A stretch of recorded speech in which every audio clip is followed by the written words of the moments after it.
اب اگر ہمارے رسول صلی اللہ علیہ وسلم جو سید الانبیاء والمرسلین ہیں، جو سید ولد آدم ہیں، جو امام المتقین ہیں، اگر ان کو خوف ہے اپنے نفس کے سلسلے میں کہ میرا دل کہیں غافل نہ ہو جائے، میرا دل کہیں زنگالود نہ ہو جائے، میرے دل کے اندر پائے ثبات کے اندر کہیں لغزش نہ آ جائے، کہیں میرا دل اللہ کے ذکر سے ہٹ نہ جائے، یا مقلب القلوب ثبت قلبی علی دینک، یہ دعا آپ صلی اللہ علیہ وسلم اکثر و بیشتر کیا کرتے تھے، جیسا کہ صحابہ کرام کا بیان ہے۔ تو پھر ہم کو کیا کرنا چاہیے؟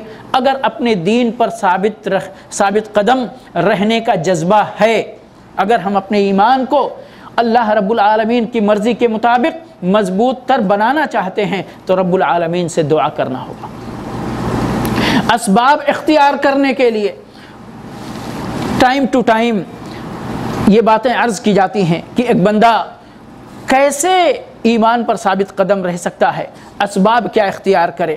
میرے بھائی اور دوستو، ان اسباب میں سے ایک بہت ہی بنیادی سبب جو بتائی جاتی ہے، صحبت اخیار، نیک لوگوں کی صحبت اختیار کرنا، اللہ رب العالمین کی کتاب کی تلاوت کرنا، نبی اکرم صلی اللہ علیہ وسلم کے احادیث کا مطالعہ کرنا، اور فکر آخرت، ہمیشہ جنت کے بارے میں، ہمیشہ جہنم کے بارے میں سوچتے ہی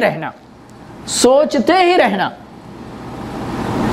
اگر آپ سوچتے رہیں جنت کے بارے میں اور جہنم کے بارے میں، تو کتنا ممد اور معاون ثابت ہوگی یہ بات میرے بھائی اور دوستو دین پر قائم رہنے کے لیے۔ یہ دنیا میں بھی انسان دو ہی چیزوں کا سامنا کرتا ہے نا، ایک اس کو بہت نعمتیں ملتی ہیں اور ایک اس کو مصیبتیں آتی ہیں، یہی نا۔ اب اگر نعمتیں ملیں تو نعمتوں کا مقابلہ فوری طور پر اگر آپ جنت کی نعمتوں سے کرتے ہیں تو دنیا کی یہ نعمتیں ہیچ ہو جاتی ہیں، نہیں ہوتی ہیں۔ پھر آپ کے اندر فکر پیدا ہوتی ہے، یہ تو ٹیمپریری نعمت ہے، اس نعمت کو حاصل کرنے کی کوشش کرو جو دائمی لازوال نعمت ہے۔ ہم کتنا کوشش کرتے، کتنا اوور ٹائم کرتے، یہ بنائیں، وہ بنائیں، وہ بنائیں، وہ بنائیں، گھر بنائیں، آخر جنت میں یہ کتنے دن بنائیں گے؟ ابھی کسی بھائی نے واٹس ایپ پہ بھیجا ایک واقعہ، کسی نے نصیحت کیا تھا کہ ایک صاحب پاکستان کے تھے، ہانگ کانگ میں رہتے تھے، چوکیداری کا کام کرتے تھے، 35 سال گھر نہیں آئے واپس۔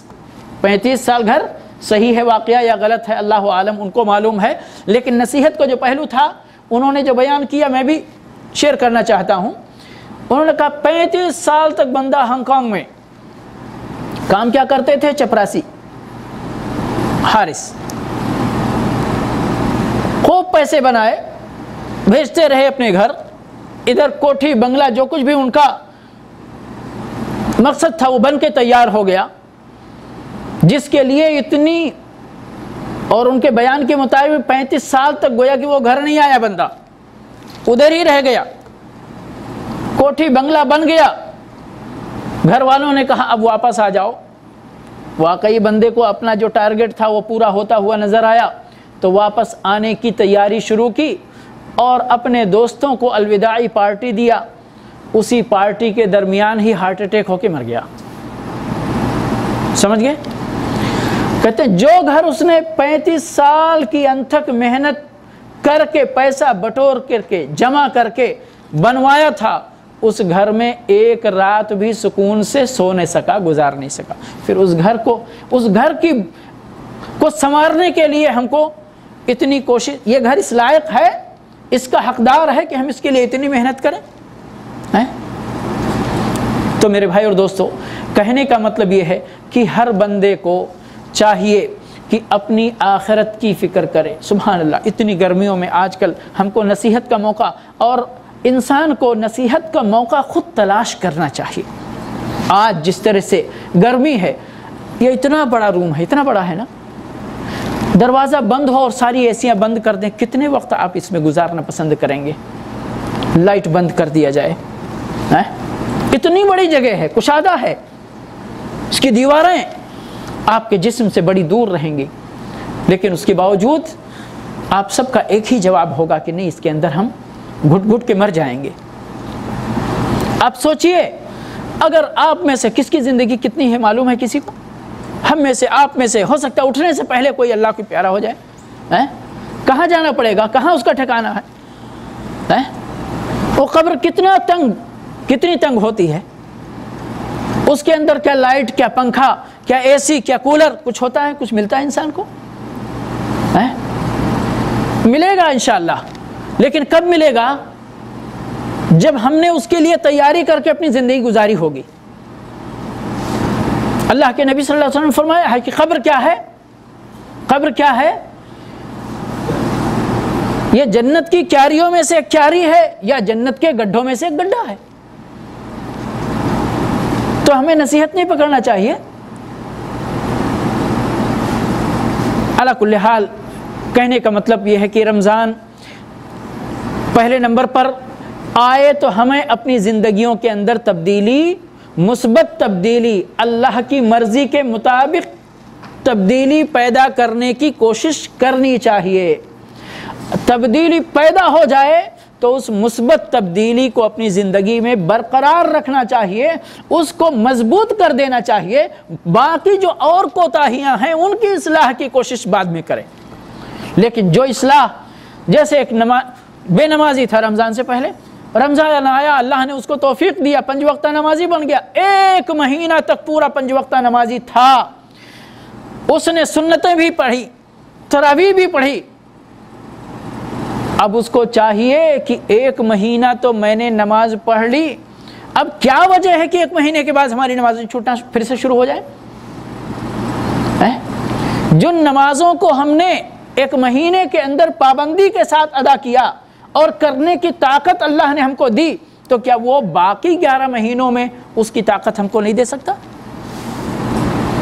جس بندے نے اپنا پیچھا چھڑا لیا سود کھانے سے، رشوت لینے سے، ہمارے کتنے بھائی ہیں جو سیلز کا کام کرتے یا پرچیزنگ کا کام کرتے کمپنی میں، کمیشن کے نام پہ کتنا کھا جاتے ہیں۔ اللہ نے توفیق دیا، پیچھا چھڑا لیا۔ میرے بھائی اور دوستو، حلال کھانے اور حلال کھلانے کی کوشش کریں، نہیں تو وہ دن دور نہیں کہ جب ہم سب کو، جس طرح سے ہم سے پہلے لوگوں نے اس دنیا کو ترک کیا، ہم کو بھی ترک کر کے جانا ہی جانا ہے، اور یہاں جو کچھ بھی ہم کریں گے اللہ کے یہاں ہم کو اس کا مزہ چکھنا ہی چکھنا ہے۔ اب اللہ نے توفیق دی، ہم نے برائیوں سے اپنا پیچھا چھڑا لیا، توبہ کر لیا، اب اس توبہ پر قائم رہنے کی کوشش کریں۔ ہم یہ نہیں کہتے کہ ایک بار کسی برائی سے توبہ کرنے کے بعد کوئی انسان برائی میں دوبارہ مبتلا نہیں ہو سکتا، ہو سکتا۔ اگر کوئی انسان ہے، آدم کی اولاد ہے، آدمی ہے، تو اس سے غلطیاں ہوں گی، توبے کے بعد بھی ہو سکتی ہیں، لیکن پھر کیا کرے؟ بندے کو کیا کرنا چاہیے؟ جب بھی برائی کا ارتکاب ہو سے تو فوری طور پر عن قریب اس سے سچی توبہ کرے اور پھر اپنی حفاظت کرنے کی کوشش کرے، اللہ کی توفیق مانگتا رہے۔ جتنے بھی ہم نے رمضان کے اندر اچھے کام سیکھے، ان اچھے کاموں پہ ہم کو اپنے آپ کو باقی رکھنا چاہیے، اور جتنے ہی برے کاموں سے ہم نے رمضان کے مہینے میں توبہ کیا ہے، ان تمام برے کاموں سے ہمیں آئندہ باقی مہینوں میں، اپنی باقی زندگی میں ان سے اپنی حفاظت کرنے کی کوشش کرنی چاہیے، کرتے رہنا چاہیے۔ اللہ رب العالمین سے دعا ہے کہ پروردگار ہمیں توفیق عطا فرمائے کہ ہم رب العالمین کے احکام اور فرامین پر کاربند رہیں۔ رب العالمین جب تک ہم اس دنیا میں رہیں، ہم اس کے بتائے ہوئے طریقے پر چلتے رہیں، توحید پر رہیں، سنت پر قائم رہیں، بدعتوں سے بچتے رہیں، شرک سے بچتے رہیں۔ ان چند باتوں کے بعد میں اپنے سلسلے وار درس کے آغاز کے طور پر چند باتیں حج کی عظمت، حج کے فضائل اور اجر عظیم حج کا کتنا زیادہ ہے اللہ کے نزدیک، چند باتیں انشاءاللہ عرض کریں گے۔ اللہ رب العالمین کا ارشاد ہے قرآن کریم کے اندر، وَلِلَّهِ عَلَى النَّاسِ حِجُّ الْبَيْتِ مَنِ اسْتَطَاعَ إِلَيْهِ سَبِيلًا۔ یہ آیت ہم کو یہ کھلا پیغام دیتی ہے، کھلا پیغام کہ اللہ رب العالمین نے اپنے مستطیع، قدرت رکھنے والے، طاقت رکھنے والے بندوں پر حج کا یہ حکم، حج کی یہ عبادت فرض قرار دے رکھی ہے۔ یہ شعیرہ تمام استطاعت رکھنے والے مسلمانوں پہ کیا ہے؟ فرض ہے، فرض عین ہے۔ ہاں اس کی شرطیں ہیں، استطاعت کی شرط بہت اہم شرط ہے، اور باقی انشاءاللہ آئندہ دروس کے اندر اس کی شرطیں بیان کی جائیں گی باذن اللہ تعالی۔ تو اس کا حکم کیا ہے؟ حج کا حکم کیا ہے؟ ہاں حج کا حکم کیا ہے؟ شرعی حکم حج کا فرض ہے، فرض عین ہے۔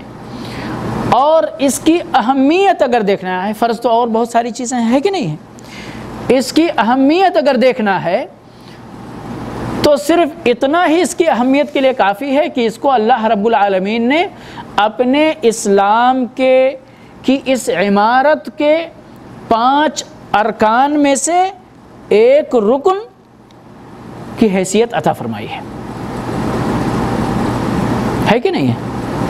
اللہ کے نبی صلی اللہ علیہ وسلم سے پوچھا گیا کہ اخبرنی عن الاسلام، آپ صلی اللہ علیہ وسلم نے جواب دیا کہ اسلام کیا ہے؟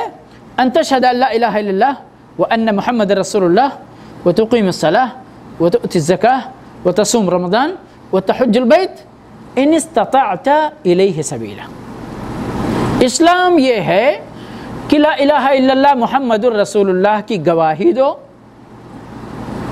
نماز قائم کرو، زکوٰۃ ادا کرو، رمضان المبارک کے روزے رکھو، اور حج کی ادائیگی کرو اگر اس کی طاقت ہو تمہارے پاس، اگر اس کی طاقت ہو تمہارے پاس۔ تو یہ استطاعت کا معاملہ باقی شرطوں کے بعد بہت اہم مسئلہ ہے، اور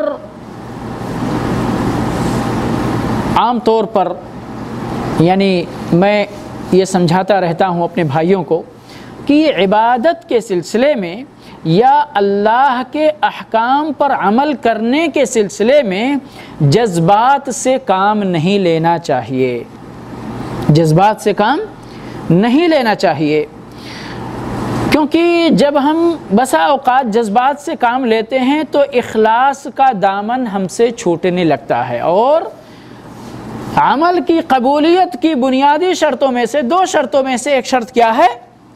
اخلاص کا پایا جانا، ورنہ پھر نقصان کیا ہوگا؟ آپ محنت بھی کریں گے، پیسے بھی خرچ کریں گے، اور آپ کو اپنی اس محنت اور پیسے خرچ کرنے کا کوئی ریٹرن بھی واپس نہیں ملنے والا ہے۔ سمجھ رہے ہیں نا؟ بہت سارے ہمارے بھائی، خاص طور پہ ہم اپنے ان بھائیوں کو مخاطب زیادہ کرتے ہیں اس سلسلے میں جو کمانے لگتے ہیں اور وہ مستطیع ہو جاتے ہیں، اور ان کے والدین عمر کے اس مرحلے میں پہنچ جاتے ہیں جس مرحلے میں ان کو حج کرنے کی جسمانی طاقت نہیں رہ جاتی، تو یہاں جذبات سے ارے اتنا کما لیا میں نے، اتنا پلاٹ خرید لیا، اتنا زمین جائیداد بنا لیا، اتنا گھر بنا لیا، اب اگر والدین کو حج نہیں کرائیں گے تو دنیا والے کیا کہیں گے؟ پھر کیا کرتے؟ اب وہ ابا جان کیسے بھی ہیں، گاڑی پر بیٹھ سکتے کہ نہیں، پیشاب پیخانہ روک سکتے کہ نہیں، اس سے قطع نظر حج کا فارم بھر دیا اور آ گیا تو حج آنا ہی آنا ہے کہ نہیں؟ ہوتا ہے کہ نہیں ہوتا ہے میرے بھائی اور دوستوں؟ اور اس کی زندہ مثال چونکہ میرے سامنے ہے، اور میرے دل پر اس چیز نے بہت اثر کیا، اس لیے میں اس کو بار بار ریپیٹ کرتا ہوں وقتاً فوقتاً۔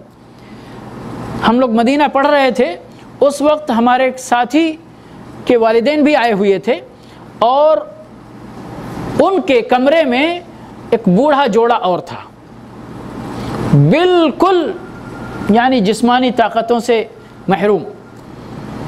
اب وہ کیا کیے، اب انڈیا سے تو کیسے فارم بھرا ہوا ہے تو ان کو لا کر کے یہاں ہوٹل کے کمرے میں تو ٹھہرا ہی دیں گے، چھوڑیں گے نہیں۔ اب وہاں کے بعد پھر حاجی کا اپنا رول شروع ہوتا ہے کہ وہ جا کر عمرہ کرے، طواف کرے، سعی کرے، مزدلفہ منی جائے، مزدلفہ جائے، حج کرے۔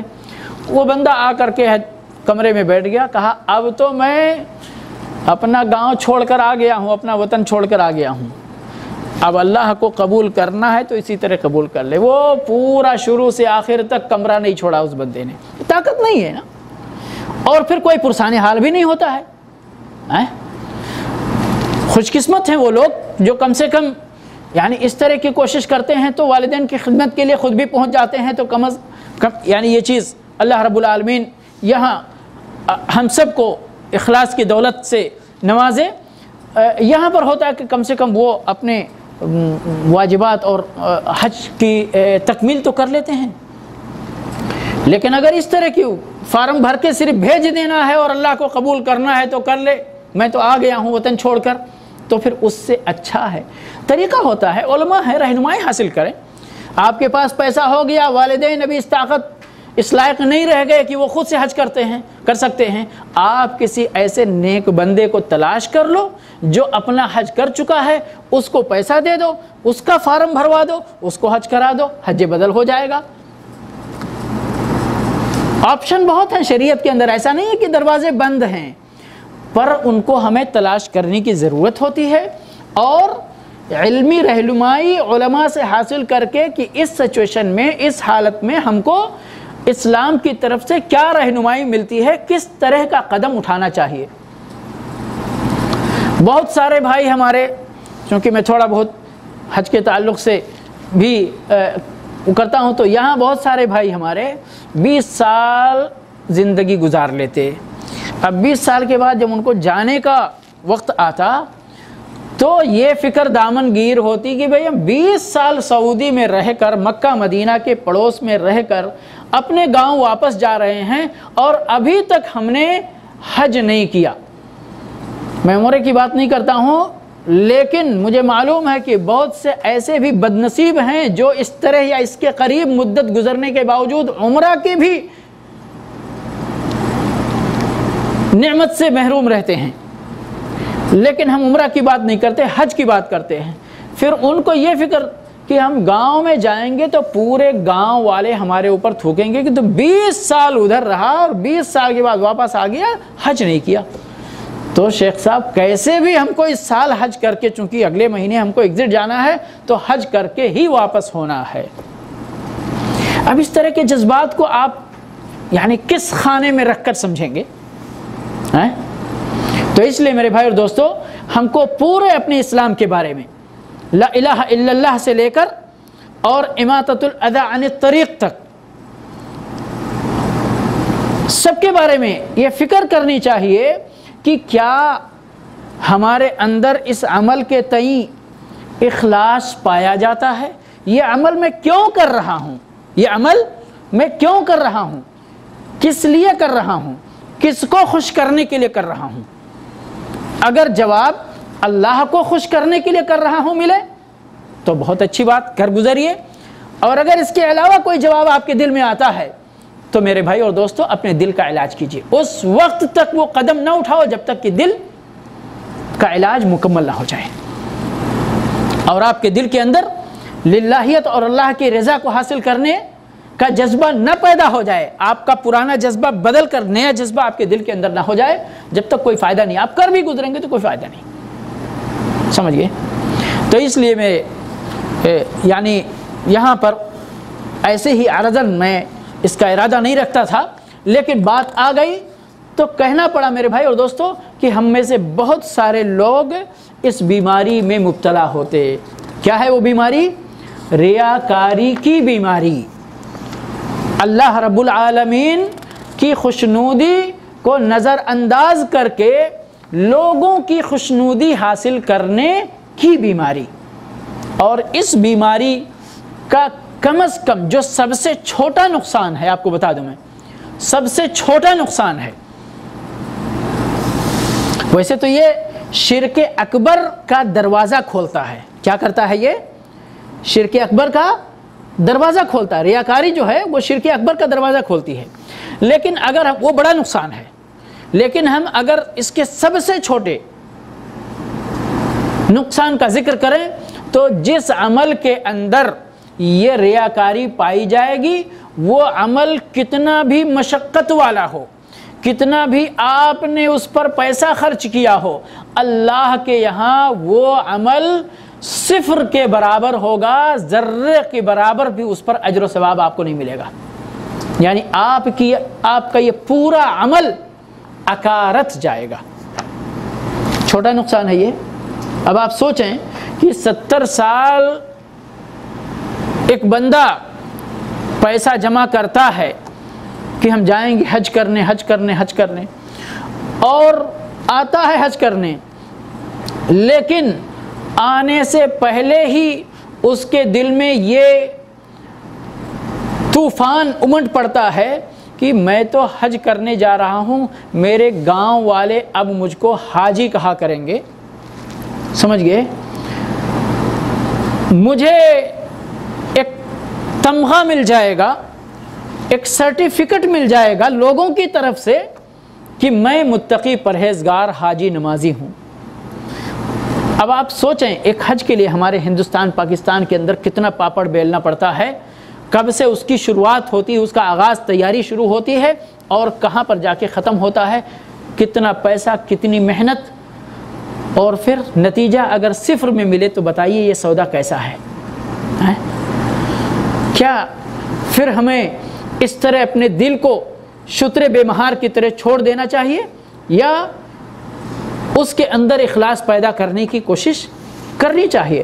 ہاں، انسان کمزور ہے، یہ جذبات آئیں گے، لیکن پھر آنے سے پہلے ہی اپنے دل کا دروازہ ان جذبات کے لیے بند کر دینا ہے. سمجھ رہے ہیں؟ یا اگر کسی حد تک وہ داخل ہونے کی کوشش کرے تو آپ کو اندر سے دفع کرنا ہے، وہ باہر سے دفع کرتا رہے. سمجھ رہے؟ لڑائی ہوتی ہے شیطان اور نیک جذبے اور برے جذبے کے اندر. یہ کوئی بڑی بات نہیں ہے، یہ انسان کے نیک نیتی کی علامت ہوتی ہے. اسی لیے کہتے ہیں اپنے نفس سے لڑائی یہ دنیا میں سب سے بڑی لڑائی مانی جاتی ہے. اپنے نیت کا علاج سب سے مشکل ترین کام مانا جاتا ہے، لیکن اس کو کرنا ہی کرنا پڑے گا، ورنہ تو ہمیں اپنی زندگی میں کچھ حاصل ہونے والا نہیں ہے. جتنے بھی کام ہم اللہ کے لیے کرتے ہیں، اگر اس کے اندر للہیت مفقود ہو تو سارے کام آپ کے بیکار. جس کے لیے کرتے ہیں اللہ رب العالمین کہے گا جاؤ، جن کے لیے کیا تھا، جن کی خوشی حاصل کرنے کے لیے کیا تھا، جن کو یہ بتانے کے لیے کیا تھا کہ میں نیک ہوں، جاؤ اجر بھی انہی سے لے لو. کتنے خسارے کی بات ہوگی. اللہ رب العالمین ہماری حفاظت فرمائے. اور رہی بات جہاں تک اس کے فضائل کی، کتنا اجر اللہ رب العالمین اس پر دیتا ہے، میں نے ایک حدیث آپ کے سامنے شروع ہی میں پڑھی تھی کہ اللہ کے نبی صلی اللہ علیہ وسلم فرماتے ہیں عمرۃ الی العمرۃ کفارۃ لما بینہما. عمرہ سے عمرہ تک درمیانی وقفے کے لیے دوسرا عمرہ کفارہ ہے. والحج المبرور لیس له جزاء الا الجنہ. حج مبرور یاد رکھیے، اخلاص کے ساتھ اللہ کے نبی صلی اللہ علیہ وسلم کے بتائے ہوئے طریقے کے مطابق مکمل کیا گیا حج مبرور کہلاتا ہے. سمجھ گئے؟ کیسے حج ہونا چاہیے؟ پہلے نمبر پر اخلاص ہونا چاہیے کہ یہ حج میں کیوں کر رہا ہوں؟ اپنے اللہ کو خوش کرنے کے لیے کر رہا ہوں. کیسے کر رہا ہوں؟ اپنے نبی کے بتائے ہوئے طریقے کے مطابق کر رہا ہوں. جزاک اللہ خیر. تو اس کا بدلہ پھر کیا ہے اللہ کے یہاں؟ الا الجنہ، جنت کے علاوہ کچھ نہیں ہے. کتنا عظیم اجر ہے. لیکن اتنا عظیم اجر، اخلاص ہے، سنت کی تابعداری ہے تو ہے۔ دونوں چیزوں میں سے کوئی بھی ایک چیز غائب ہو گئی یا کوئی بھی ایک چیز متاثر ہو گئی تو اس کا اجر و ثواب مفقود ہو جاتا ہے میرے بھائی اور دوستوں۔ اس لیے ہمیں کوشش بھی کرنا۔ کیسے کوشش کرنا؟ دل کے علاج کے سلسلے میں تو میں نے بتا دیا کہ دل کو اپنے للہیت سے پر کرنے کی کوشش کرنا۔ اب رہی بات سنت کے مطابق ہمارا عمل ہو، اس کا کیا طریقہ ہے؟ اس کا طریقہ یہی ہے کہ اس طرح کا جو آپ کے سامنے درس بیان کیا جا رہا ہے، اس طرح کے دروس میں زیادہ سے زیادہ حاضر ہوں، اللہ کے نبی صلی اللہ علیہ وسلم کا طریقہ حج معلوم کریں اور پھر اسی کے مطابق حج کریں۔ بہت سارے بھائی دیکھا گیا ہے، بڑے افسوس کے ساتھ کہنا پڑتا ہے کہ سب حج کی پوری تیاری ہو، بکنگ کرنا ہے، پیسے اکٹھا کرنا، سب کچھ کر کے احرام خرید کر میقات پر جاتے تو ادھر نہا لیا۔ سب یہ معلوم ہے کہ نہانا چاہیے، بہت سارے لوگ نہانے کو واجب سمجھتے ہیں جبکہ واجب نہیں ہے۔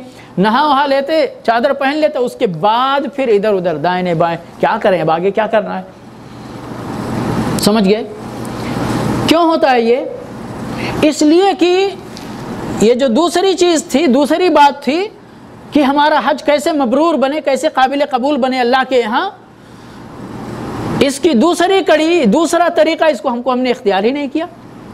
بھئی کوئی چیز جب تک آپ معلومات نہیں حاصل کریں گے تب تک وہ معلومات پیدائشی طور پر آپ کو ملے گی کیا؟ آپ یہاں آئے ہیں، آپ نے اسکول ڈگری لیا، کالج پڑھے، یونیورسٹی پڑھے، ایون ہم چھوٹی سی مثال دیتے ہیں کہ ڈرائیونگ بھی اگر آپ نے سیکھی نہیں ہے تو ڈرائیونگ بھی آپ کو نہیں آتی ہے کہ نہیں ہے؟ پیدائشی کوئی ڈرائیور ہوتا؟ ایک بار سیکھے، ایک بار کسی سے معلوم کرے، ایک بار کوشش کرے، لیکن کرنا تو پڑتا ہے نا، سیکھنا تو پڑتا ہے نا۔ سیکھتے ہیں تو علم حاصل ہو جاتا ہے۔ العلم بالتعلم، علم کیسے آتا ہے؟ سیکھنے سے آتا ہے۔ تو حج کا طریقہ آپ کو کیسے معلوم ہوگا؟ سیکھنے سے ہی معلوم ہوگا نا، علم حاصل کرنے سے معلوم ہوگا۔ اللہ کے نبی صلی اللہ علیہ وسلم نے کیسے حج کیا؟ ایسا نہیں ہے کہ نبی اکرم صلی اللہ علیہ وسلم نے اکیلے جا کے چپکے سے حج کر لیا تھا، کسی کو آپ کا طریقہ نہیں معلوم ہوا۔ 1.25 لاکھ صحابہ کرام کی جھرمٹ میں آپ نے حج کیا تھا۔ کوئی چیز اگر ایک صحابی سے مس ہو گئی تو اس کو دوسرے صحابی نے پورا کیا ہے کہ اللہ کے نبی صلی اللہ علیہ وسلم نے اس موقع پر ایسے عمل کیا تھا، یہ عمل کیا تھا، یہ عمل کیا تھا۔ اور احکام شریعت کا یہی امتیاز ہے کہ ایک حدیث سے شریعت مکمل نہیں ہوتی، بلکہ کسی بھی حکم کے تعلق سے ایک سے زیادہ حدیثیں اس موضوع کے تعلق سے اکٹھا کرنا پڑتا ہے، پھر وہ موضوع مکمل ہو جاتا ہے کہ نہیں ہے؟ تو کتنا بڑا اجر ہے یہ، سیدھا جنت کی بات اللہ کے نبی صلی اللہ علیہ وسلم نے یہاں پر فرمائی ہے۔ اسی طرح سے اگر ہم اب جنت کیسے حاصل ہوگی؟ یقیناً ہمارے گناہ دھلے جائیں گے، معاف کیے جائیں گے، اللہ رب العالمین اپنا رحم ہمارے اوپر نازل فرمائے گا۔ فرماتے ہیں اللہ کے نبی صلی اللہ علیہ وسلم ایک حدیث میں، صحیح بخاری اور مسلم کی حدیث ہے کہ من حج هذا البیت، خانہ کعبہ کی طرف اشارہ کر کے آپ نے فرمایا من حج هذا البیت، اس گھر کا جس شخص نے بھی اس گھر کا حج کیا، فلم یرفث، اس نے شہوات کی اتباع نہیں کی، اپنی شہوات کی تکمیل نہیں کی۔ فلم یرفث، یاد رکھیں رفث کا تعلق شہوات سے یا شہوات کے تعلق سے جو برائیاں ہیں، حتیٰ کہ یہاں پر اگر یہ کہا جائے کہ شہوات جائز خواہشات اور ناجائز خواہشات، کسی طرح کے خواہشات کی تکمیل دوران حج اس کو نہیں کرنا ہے۔ فلم یرفث ولم یفسق، اور فسق و فجور کا کام نہیں کیا، تو کیا ہوتا ہے اس کا انجام؟ پھر رجع کیوم ولدتہ امہ، وہ اپنا حج جب مکمل کر کے واپس آتا ہے تو اپنے گناہوں سے اس طرح دھل دیا جاتا جس طرح وہ اس دن دھلا آیا تھا جس دن اپنے ماں کے پیٹ سے پیدا ہوا تھا۔ سبحان اللہ۔ عمرو بن عاص رضی اللہ تعالی عنہ مشہور صحابی ہیں، وہ اللہ کے نبی صلی اللہ علیہ وسلم سے بیعت کرنے کے لیے آئے اور اللہ کے نبی صلی اللہ علیہ وسلم کا ہاتھ مانگا کہ اللہ کے نبی صلی اللہ علیہ وسلم اپنا ہاتھ دیجئے، میں آپ کے ہاتھ پر بیعت کرنا چاہتا ہوں۔ نبی صلی اللہ علیہ وسلم نے ہاتھ بڑھایا تو عمرو بن عاص نے اپنا ہاتھ کھینچ لیا۔ اللہ کے نبی صلی اللہ علیہ وسلم کو بڑا تعجب ہوا، کہا انہوں نے بیعت کرنے کے لیے میرا ہاتھ بڑھوایا اور پھر اپنا ہاتھ کھینچ لیا۔ کہا کیا بات ہے؟ کہا اللہ کے نبی صلی اللہ علیہ وسلم میں چاہتا ہوں کہ بیعت کرنے سے پہلے آپ سے کچھ شرط لگا لوں، کچھ شرط لگا لوں۔ کہا شرط کیا ہے؟ کہا شرط یہ ہے کہ میں اب تو مسلمان ہو رہا ہوں، اللہ میری پچھلی زندگی میں کیے گئے میرے گناہ کا کیا ہوگا؟ پچھلی زندگی میں کیے گئے میرے گناہوں کا کیا ہوگا؟ آپ وعدہ کیجئے کہ اللہ ہماری مغفرت فرمائے گا۔ اللہ کے نبی صلی اللہ علیہ وسلم نے وہاں پر ارشاد فرمایا، کیا تمہیں معلوم نہیں کہ الاسلام یجب ما کان قبلہ، کہ اسلام جب ایک بندہ مسلمان ہوتا ہے تو اپنے اس کلمہ پڑھنے سے پہلے والی زندگی میں اس نے جو کچھ بھی گناہ کیے ہوں گے اللہ رب العالمین اس کے اس اسلام کے بدلے میں اس کی پرانی زندگی میں گزرے ہوئے سارے گناہوں کو معاف فرما دیتا ہے۔ اور اسی کے ساتھ ساتھ اللہ کے نبی صلی اللہ علیہ وسلم نے اور بھی جو چند باتیں فرمائیں، ان میں سے ایک بات یہ بھی ہے کہ حج جو ہے، جب بندہ حج کرتا ہے تو اس کے سارے سابقہ گناہ معاف کر دیے جاتے ہیں۔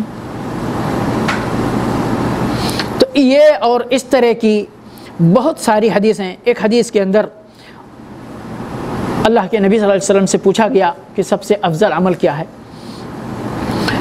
تو آپ نے فرمایا کہ ایمان لانا۔ پوچھا گیا پھر اس کے بعد کیا ہے؟ آپ نے فرمایا اللہ کی راہ میں جہاد کرنا۔ پوچھا گیا اس کے بعد کیا ہے؟ فرمایا اللہ کے راستے میں حج مبرور، حج کرنا، اللہ کے لیے حج کرنا۔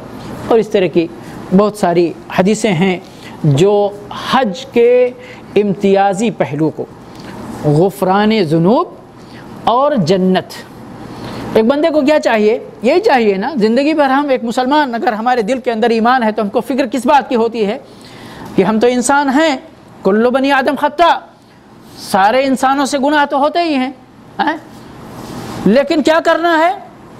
یہ گناہ ہمارے معاف ہونے چاہیے تاکہ اللہ رب العالمین پھر اپنی رحمت کی بارش برسائے اور جہنم سے ہم کو محفوظ فرما لے اور جنت تو ہم کو داخلہ نصیب فرمائے۔ یہی ہے یہاں اس حج کے ذریعے خلاصے کے طور پر سارے گناہوں کی معافی کا مژدہ اور خوشخبری سنائی گئی ہے اور جنت کا وعدہ کیا گیا ہے۔ اس لیے ہم مسلمانوں کو جس کے پاس طاقت ہے، شرائط موجود ہیں، ایک چیز تو میں بھول گیا، ابھی ہندوستان میں سبحان اللہ بغیر محرم کے ابھی عورتوں کو حج کرنے کی اجازت دی گئی ہے کہ نہیں ہے؟ انشاءاللہ بات آئے گی تو اور مزید روشنی ڈالیں گے، لیکن شرطوں میں سے ایک بات یہ ہے کہ عورت کے لیے ایک شرط کیا ہے؟ محرم کا ہونا۔ یہاں بھی ہم ابھی جذبات کی جو بات کر رہے تھے نا، اسی جذبات کے تعلق سے میں یہاں ذکر کر رہا ہوں، نہ شرائط کا ذکر میں انشاءاللہ آئندہ درس میں کرنے والا ہوں، کہ یہاں بھی یہ زندگی ہے، کس کی زندگی کتنا وفا کرتی ہے، اللہ رب العالمین نے سب کی عمریں مقدر کر رکھی ہیں۔ ہم یہاں آ گئے، ہمارے پاس پیسہ ہو گیا، کل پیسہ نہیں تھا، آج پیسہ اللہ نے دے دیا۔ کل والد با حیات تھے تو ہمارے پاس طاقت نہیں تھی، ابھی والد صاحب نہیں ہیں مثال کے طور پر، لیکن والدہ با حیات ہیں۔ اب ہمارے پاس پیسہ ہوا تو ہم یہاں اب جذبات کے شکار ہونے لگتے ہیں۔ والدہ بھئی سب کی تمنا تو سب کی ہوتی ہے کہ اللہ کا گھر دیکھے، لیکن ہماری تمناؤں کو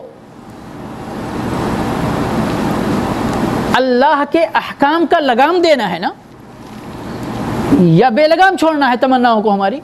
نہیں، پھر وہی بات ہو گئی کہ ہم اللہ کے لیے نہیں کر رہے، اپنے نفس کی تسلی کے لیے کر رہے۔ یہاں ہوتا ہے کہ نہیں، اب والدین کو یہاں حج پر بلانے کے لیے کتنے لوگ فکر مند ہوتے،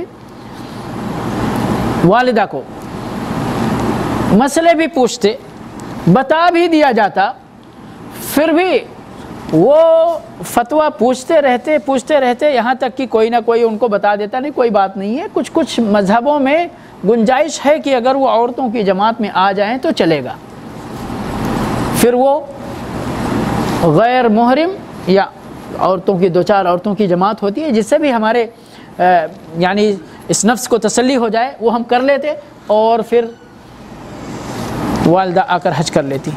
ہم یہ نہیں کہتے کہ آپ کا حج نہیں ہوگا یا آپ کی والدہ کا حج نہیں ہوگا، ہم یہ نہیں کہتے، یاد رکھیں۔ یعنی غیر محرم یعنی کوئی خاتون بغیر محرم کے آ کر حج کر لیتی ہیں تو علماء کا یہ فتویٰ ہے کہ ان کا حج ہو جائے گا، لیکن بہرحال ان پر حج فرض نہیں تھا، بغیر محرم کے ان پر حج فرض نہیں تھا، اور بغیر محرم کے اگر وہ حج کرنے آتی ہیں تو یہ اللہ کی نافرمانی بھی شمار کی جائے گی۔ بہت سارے ہمارے ساتھی یہاں بیچلر ہوتے اپنی بیویوں کو بھی اسی طریقے سے بغیر محرم کے بلا لیتے ہیں۔ یہ میرے بھائی اور دوستو، یہ ہمارے وہ جذبات ہیں جن کو ہمیں شریعت کا لگام دینا چاہیے۔ جائیں، طریقے آپشن موجود ہیں، آپ تلاش تو کریں، لیکن دراصل ہم کیا کرتے ہیں، جب تک اپنی مرضی کا آپشن ہم کو نہیں ملتا، کسی نہ کسی طرف سے اجازت نہیں مل جاتی، ہم کو تسلی نہیں ہوتی، ہم کو اسی طرح بلانا یہاں رہتے نہیں شیخ صاحب وہ آ جائیں گے پھر ہم ساتھ میں جائیں گے حج کرنے، یقیناً آپ جائیں گے، لیکن وہ سفر جو اس نے گھر سے اپنے شہر تک، پھر وہاں سے فلائٹ میں جدہ تک یا کیسے بھی جو سفر کیا، پھر یہاں سے واپسی کا جو سفر ہوگا وہ تو بغیر محرم کے ہوگا۔ تو اللہ رب العالمین کو اپنے احکام کی حکمتیں، اپنی شریعت کی حکمتیں ہم سے زیادہ معلوم ہیں، اس لیے ہم کو ہمیشہ کیا کرنا چاہیے، اسلام نام کس چیز کا ہے، ہم کو اپنے خواہشات، اپنے جذبات، اپنی تمنائیں، اپنی امنگیں سب اللہ اور اس کے رسول صلی اللہ علیہ وسلم کے احکام کے تابع بنا دینا، یہ اسلام ہے۔ اگر آپ مسلمان ہوتے پھر بھی اپنی خواہشات کی تکمیل کرتے رہتے اپنی مرضی کے مطابق، تو آپ کے اسلام کے اندر کمی ہے، آپ کے ایمان کے اندر کمی ہے۔ اور اللہ رب العالمین کا حکم ہے ادخلوا فی السلم کافہ، پورے کے پورے مسلمان بنو، آدھا مسلمان مت بنو۔ جتنے احکام پر مرضی ہوتی ہے عمل کرنا کرتے ہیں، کہتے ہیں یہ تو اسلام کا حکم ہے، اور جتنے احکام پہ ہماری مرضی نہیں ہوتی ہے عمل کرنے کا اس پر نہیں کرتے، تو یہ اپنے خواہشات کی تکمیل ہے یا کہ اللہ کے رب العالمین کے احکام کی تنفیذ ہے؟ تو اس لیے میرے بھائی اور دوستو، ہمیں اپنے آپ کو پورا کا پورا اللہ کے سامنے سرنڈر کر دینا، یہ اسلام ہے۔ اللہ کہتا ہے کرو، کرنا، نہیں کہتا ہے مت کرو، مت کرنا، خلاص بات ختم ہو گئی۔ آپ سے جب آپ پورے کے پورے اللہ کے تابع ہو جائیں گے تو اللہ آپ سے کوئی بھی سوال کرے گا، ایسا کیوں کیا؟ اللہ تیرا حکم تھا۔ ایسا کیوں نہیں کیا؟ اللہ تیرا حکم نہیں تھا۔ کوئی مشکل ہوگی آپ کو جواب دہی میں اللہ کے سامنے؟ لیکن اگر آپ نے اپنی مرضی کی بھی اتباع کی اور اللہ نے پوچھا تو آپ جواب کیسے دیں گے؟ اللہ کو تو سب کچھ معلوم ہے، اللہ کو آپ کے دل کی دھڑکنیں معلوم ہیں، ہر دھڑکن کے ساتھ آپ کے دل کے اندر جو ارادے تبدیل ہوتے رہتے ہیں، ہم سے زیادہ آپ سے زیادہ اللہ رب العالمین کو معلوم ہے وہ۔ تو اس لیے ہم کو چاہیے کہ اپنے جذبات کو بھی، اپنی تمناؤں کو بھی ہم اللہ رب العالمین کے مرضی کے پابند بنائیں۔ اللہ رب العالمین سے دعا ہے کہ پروردگار ہمیں اپنا نیک بندہ بنائے، صالح بندہ بنائے، ایمان والا مسلمان بندہ بنائے، سچا پکا مسلمان اور مومن بنائے، جب تک اس دنیا میں رہیں ایمان پر جئیں، اور جب اس دنیا سے جائیں ایمان پر ہمارا خاتمہ ہو، کلمہ لا الہ الا اللہ محمد رسول اللہ پر ہماری جان نکلے۔ وآخر دعوانا الحمدللہ رب العالمین وصلی اللہ علی نبینا محمد وعلی آلہ وصحبہ اجمعین۔ اگر کوئی سوال ہو درس کے تعلق سے بطور خاص تو کر سکتے ہیں، اور میری گزارش ہے کہ انشاءاللہ اس موضوع اور اس درس کے تعلق سے تھوڑا ایڈورٹائز مزید کرنے کی کوشش کریں، تاکہ یعنی زیادہ سے زیادہ تعداد کو اس سے فائدہ اٹھانے کا موقع مل سکے۔ جی عمرے کے لیے بھی محروم کا ہونا ضروری ہے؟ جی، کوئی بھی سفر جس میں خاتون ایک لمبا سفر مثال کے طور پر دمام سے مدینہ سے نکل کر مکہ تک جاتی ہے، یا کوئی بھی سفر، یہ تو عبادت کا سفر ہے، کوئی بھی ایون اپنا تجارتی سفر ہے، مباح سفر ہے، رشتہ داروں کی زیارت کا کوئی بھی سفر خاتون بغیر محرم کے تنہا نہیں کر سکتی ہے۔ جی استطاعت کے تعلق سے جی استطاعت کے تعلق سے کہ ہمارے پہ قرضہ ہے یا ماں باپ کو حج کرانا ہے، جی یہ چیزیں انشاءاللہ پہلی بات تو بتائیں گے، لیکن سوال ہو گیا تو دیکھیں استطاعت کا جو بھی معاملہ ہے، استطاعت میں دو چیزیں بہت اہم شامل ہوتی ہیں۔ ایک تو جسم کی استطاعت، یعنی آپ کا بدن اس قابل ہو کہ آپ حج کی مشقت کو برداشت کر سکیں، نمبر ایک۔ دوسرا نمبر، چونکہ یہ عبادت پیسے خرچ کرنے والی بھی عبادت ہے، اس لیے آپ کی اس عبادت میں جتنے بھی پیسے آپ کے وقت اور حالات کے مطابق درکار ہیں، اس پیسے کا انتظام آپ کے پاس بآسانی موجود ہو۔ اب بآسانی کا مطلب، اگر آپ بیوی کے ساتھ جانا چاہتے ہیں تو بچوں کو چھوڑ کر، تو آپ کے اور بیوی کا خرچہ آپ کے پاس مکمل موجود ہو، بچوں کے لیے گھر ہو، بچوں کے لیے اتنی مدت تک کھانے کا انتظام ہو کہ وہ کسی کے آگے بھیک مانگنے کا، اور اگر آپ بیوی کو بھی چھوڑ کر آ رہے ہیں اس کے لیے بھی رہنے کا انتظام ہو، کھانے کا انتظام ہو، اور آپ کے واپس آنے تک آپ کے پاس خرچے کا پیسہ ہو، ٹھیک ہے۔ اب رہی بات اس میں رکاوٹیں جو بنتی ہیں، یہاں بھائی نے ہمارے دو باتوں کا ذکر کیا ہے، قرض کا ذکر کیا اور ایک والدین کے حج کا ذکر کیا، سمجھ رہے ہیں۔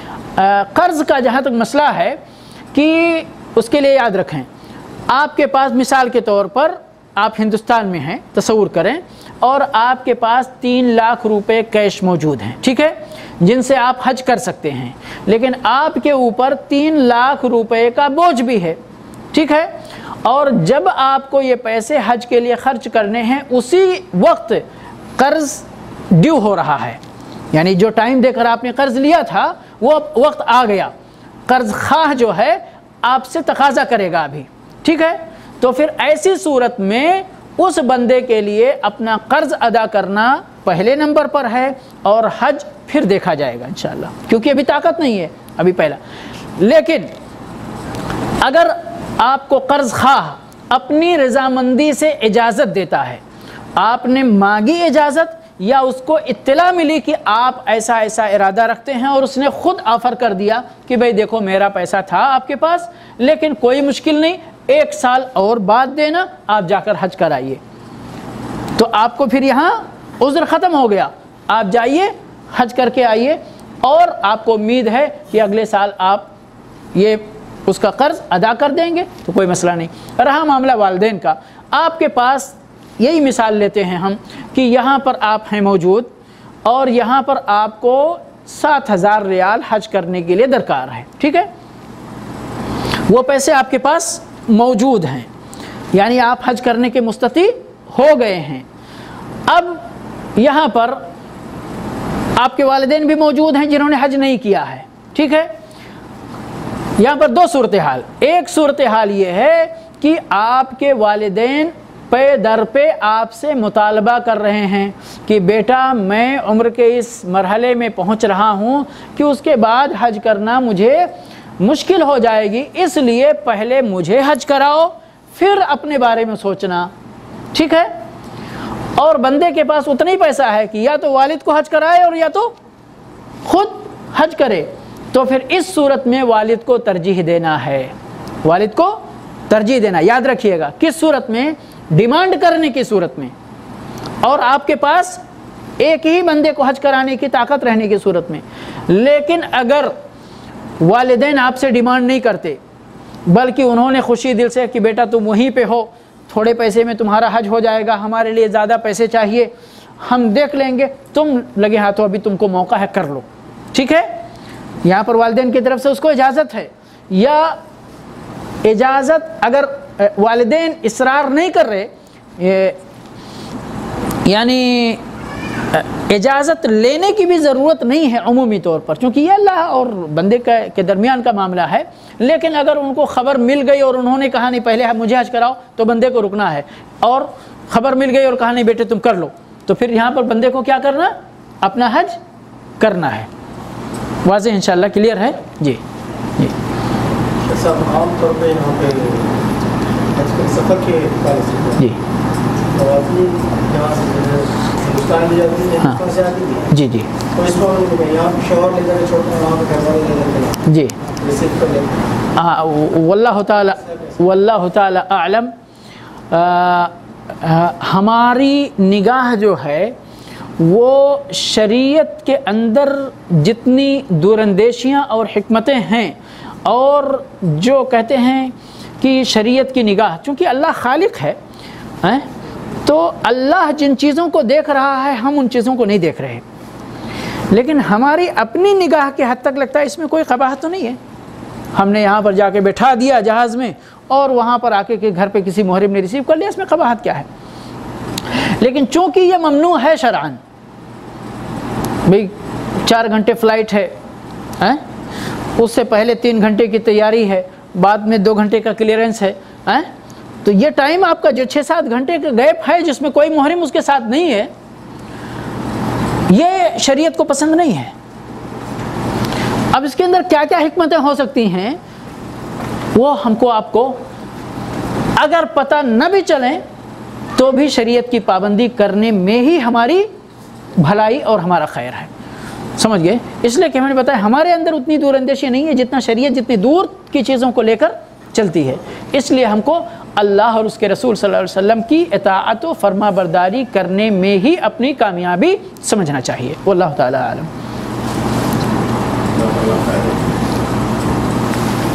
سوال نہیں.